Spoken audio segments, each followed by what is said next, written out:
Bismillahirrahmanirrahim. Assalamualaikum warahmatullahi wabarakatuh. Selamat datang kembali di video pembelajaran mata kuliah audit internal di FEBI TV. Untuk kali ini kita akan membahas tentang bab persiapan audit. Masih dengan buku yang sama ya, buku audit internal.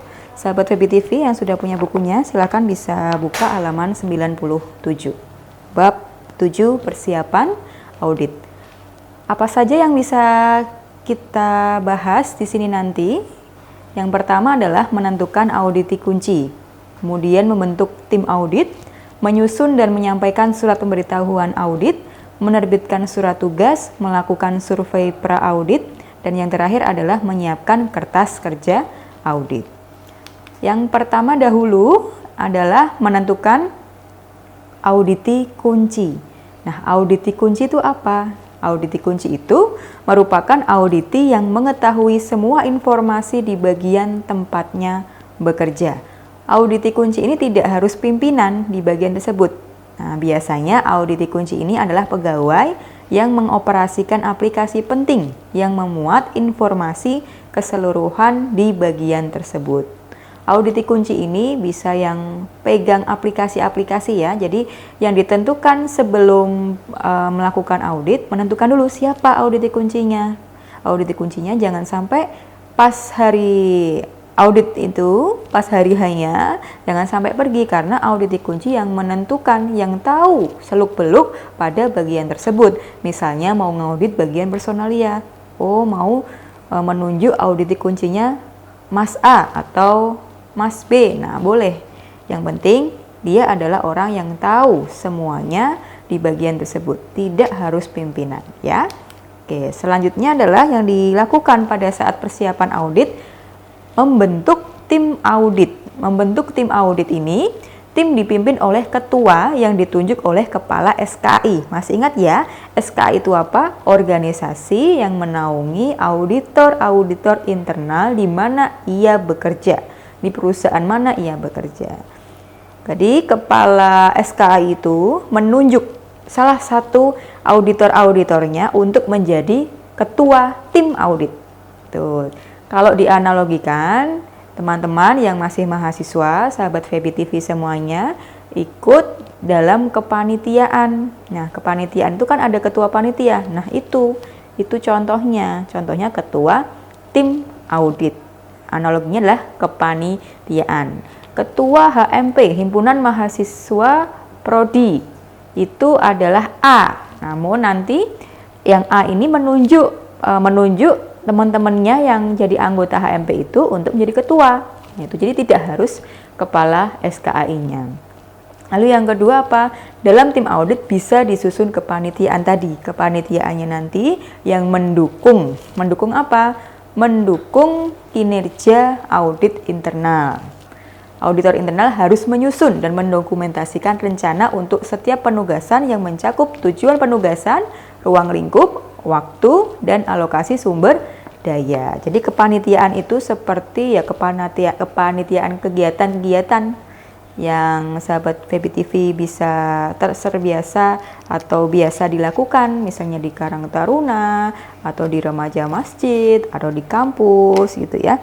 Itu namanya tim audit. Misalnya nanti pada saat mau audit harta ya, audit aset, nanti ada kepanitiaannya, ada ketuanya, ada sekretarisnya, ada bendaharanya, ada auditor bagian kas, ada auditor bagian aset, misalnya dibagi-bagi ya, perlengkapan, peralatan, nah itu bisa.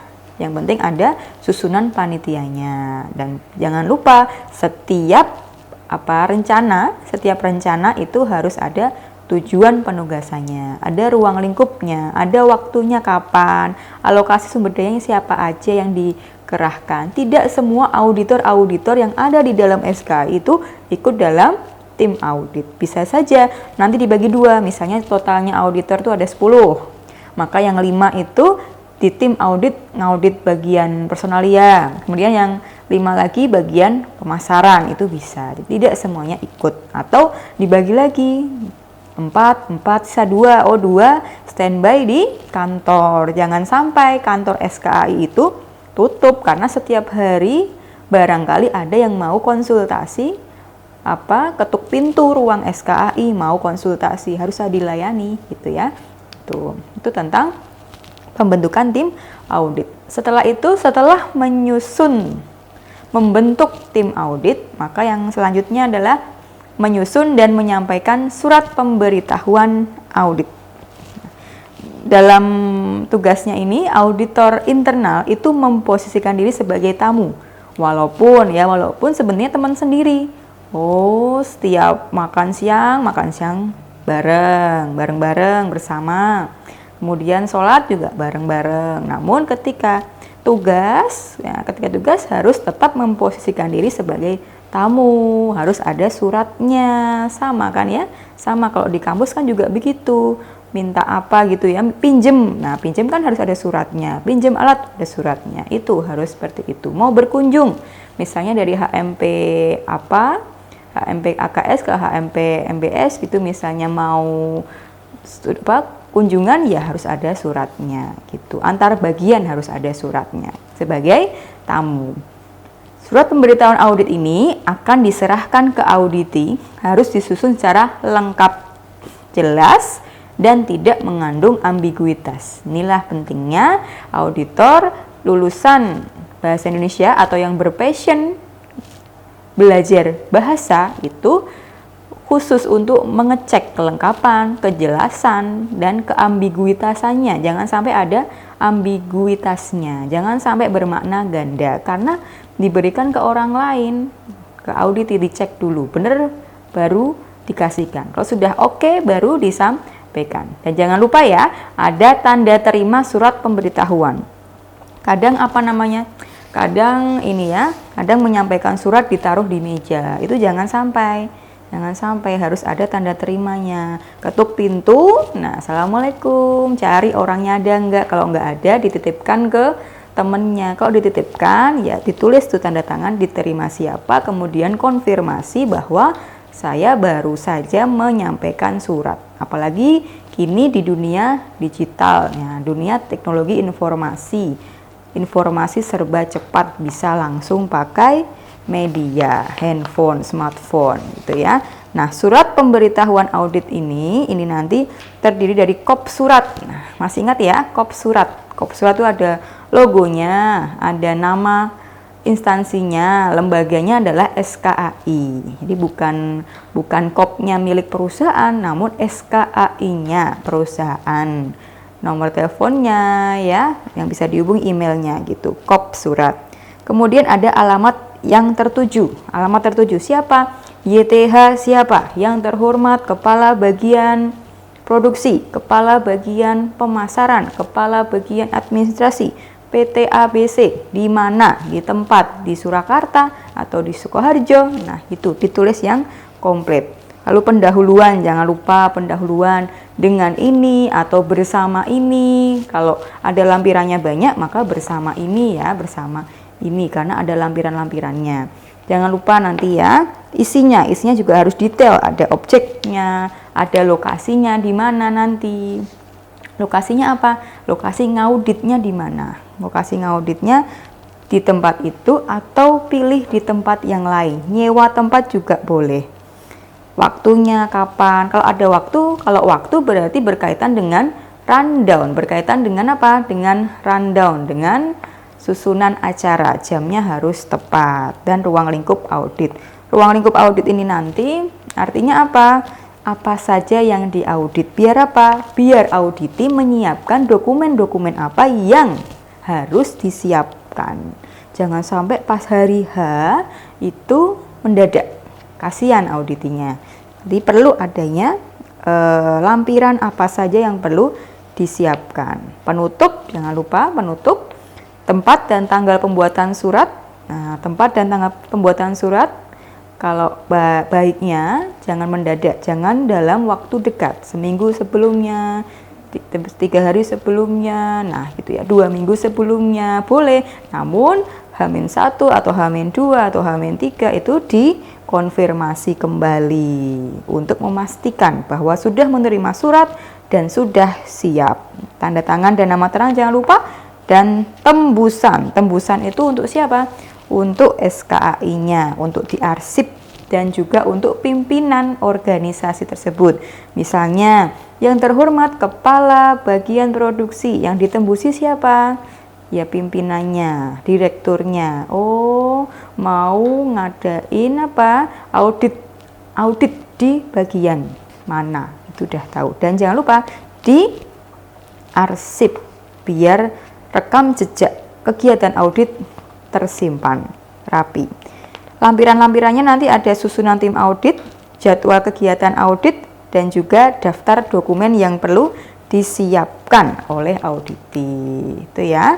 Itu nanti apa saja yang perlu disiapkan bisa tergantung siapa yang mau diaudit. Misalnya bagian personalia, itu tolong disiapkan atau di list aja. Di daftar dokumen yang perlu disiapkan ada brosur lowongan pekerjaan, daftar pelamar pekerjaan, daftar penyeleksi, surat pengangkatan karyawan, daftar peserta pelatihan karyawan, peraturan kerja, daftar karyawan, kartu jam hadir karyawan, daftar gaji dan upah, surat keterangan kenaikan pangkat, surat izin karyawan, surat pemberhentian karyawan, surat pengunduran diri, atau dokumen-dokumen yang berkaitan dengan bagian personalia. Kalau misalnya mau ngaudit bagian produksi, bisa daftar barang yang diproduksi beserta komposisinya, jadwal produksi, identitas tim quality control, daftar produk yang lolos QC, daftar produk yang tidak lolos QC, hingga kartu persediaan. Pemasaran juga begitu, tergantung siapa yang mau diaudit. Daftar media yang digunakan beriklan, daftar pelanggan, brosur, nah itu semua harus komplit disesuaikan dengan apa yang akan diaudit. Kalau udah clear semuanya, baru disampaikan. Jangan lupa tadi ya, yang sudah saya sebutkan ada tanda terimanya. Sudah konfirmasi. Kalau nggak diterima oleh orang yang bersangkutan, jangan lupa konfirmasi. Saya sudah mengirimkan, diterima oleh ini. Nah, itu fungsinya komunikasi. Makanya di bab sebelumnya harus ada karakter personal cerdas berkomunikasi, biar tidak ada miskomunikasi. Kalau sudah oke, baru menerbitkan surat tugas. Jadi ada jawaban tuh, ada jawaban dari auditi. Istilahnya, saya mau ngaudit, boleh nggak? Boleh, ya oke. Kalau gitu, deal ya. Dealnya tuh maksudnya jamnya. Barangkali, bagian pemasaran pada waktu yang ditentukan itu mau ada acara di luar kota. Nah, bisa diundur, bisa diapakan. Nah, kalau sudah ketemu kesepakatan, baru menerbitkan surat tugas. Yang menerbitkan surat tugas adalah kepala SKI, yang membuat sekretaris SKI. Surat tugas sebagai pendukung ID card dan bersifat lebih spesifik. Kalau ID card kan hanya kartu ya, hanya bisa dipakai siapapun kalau diselewengkan. Nah, ini surat tugas harus ada namanya. Seperti kalau sahabat VBTV misalnya mau ada kompetisi, ikut kompetisi di luar kota. Nah, itu minta surat tugas dari dekan, itu bisa, atau dari Pak Rektor, itu bisa ya. Oke, yang kedua, surat tugas dibuat oleh kepala SKI dan atau dengan mengetahui manajemen senior, pimpinan tertinggi organisasi atau dewan. Dibuatnya oleh kepala SKI. Ya, yang ngetik adalah bisa sekretaris atau di SKI tersebut punya staf juga boleh ya.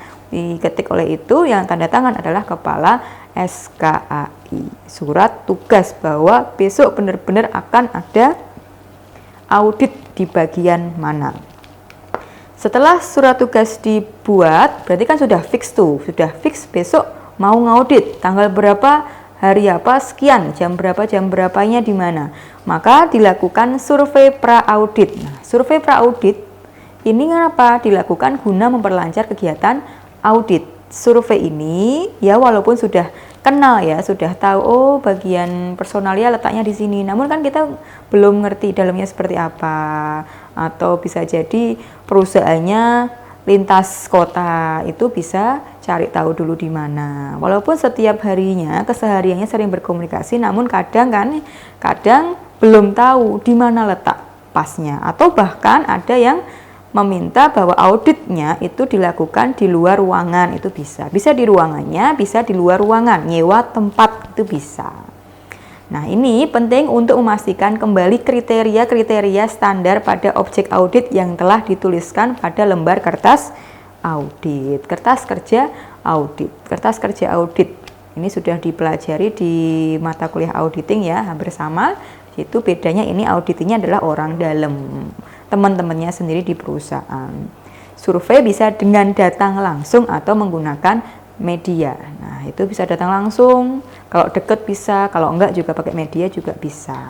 Apalagi kita sudah terbiasa dengan media ya, di masa pandemi seperti ini bisa menggunakan media. Itu survei pra-audit, bisa online, bisa offline, yang penting diingat bagaimana agar semua kegiatan itu berjalan secara ekonomis, efisien, dan efektif.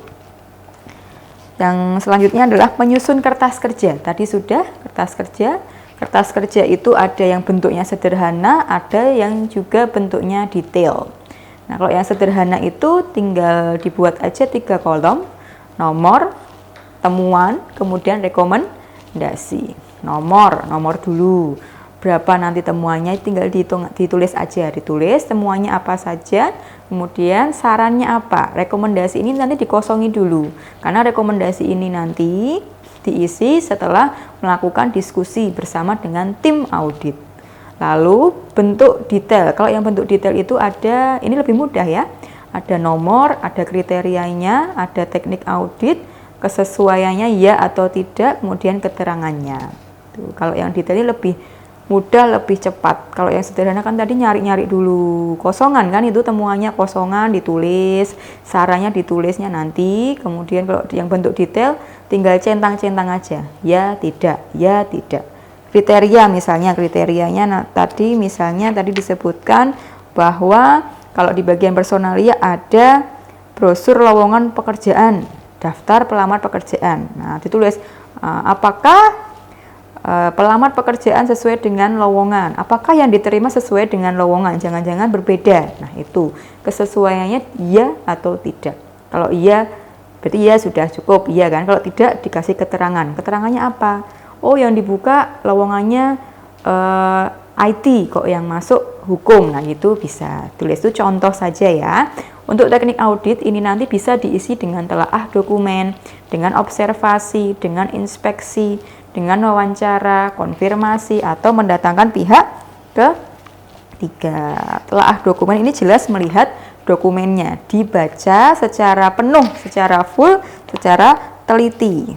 Dilakukan dengan memeriksa kebenaran dokumen, kelengkapan dokumennya, kewajarannya, serta relevansi antara dokumen dan kegiatan yang tertulis. Kalau untuk observasi ya, kalau untuk observasi ini mengharuskan auditor internal untuk melihat secara langsung proses kegiatan yang dilakukan oleh auditi, melihat langsung. Kalau inspeksi ini sebenarnya sama dengan observasi, namun inspeksi ini dilakukan tanpa pemberitahuan. Nanti di luar rencana ya ada rencana tapi belum dikasih tahu, itu namanya inspeksi mendadak, jadi tidak dilakukan sesuai dengan yang sudah disampaikan. Lalu ada juga teknik yang bisa dipilih adalah wawancara. Kalau wawancara berarti tanya jawab kan ya.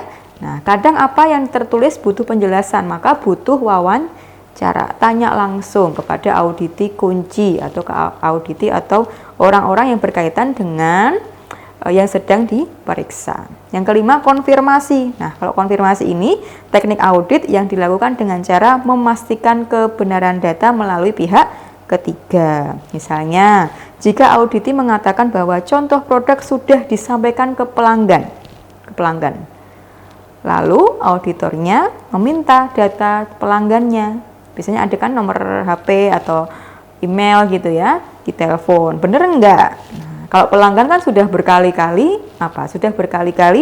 melakukan pembelian di situ, maka bisa dihubungi.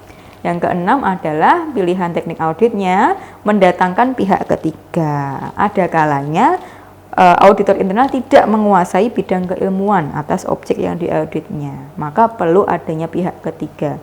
Misalnya mau mengukur aset, menghitung aset, maka perlu pihak ketiga mendatangkan. Yang nggak bisa, misalnya auditor internal tidak ada yang berlatar belakang untuk pengukuran aset. Nah, itu bisa mendatangkan pihak ketiga untuk melakukan audit gitu ya. Itu yang berkaitan dengan persiapan audit. Jadi apa-apa disiapkan dulu, baru besok-besoknya fix melakukan audit. Itu dulu ya, terima kasih. Sampai jumpa di video selanjutnya. Wassalamualaikum warahmatullahi wabarakatuh.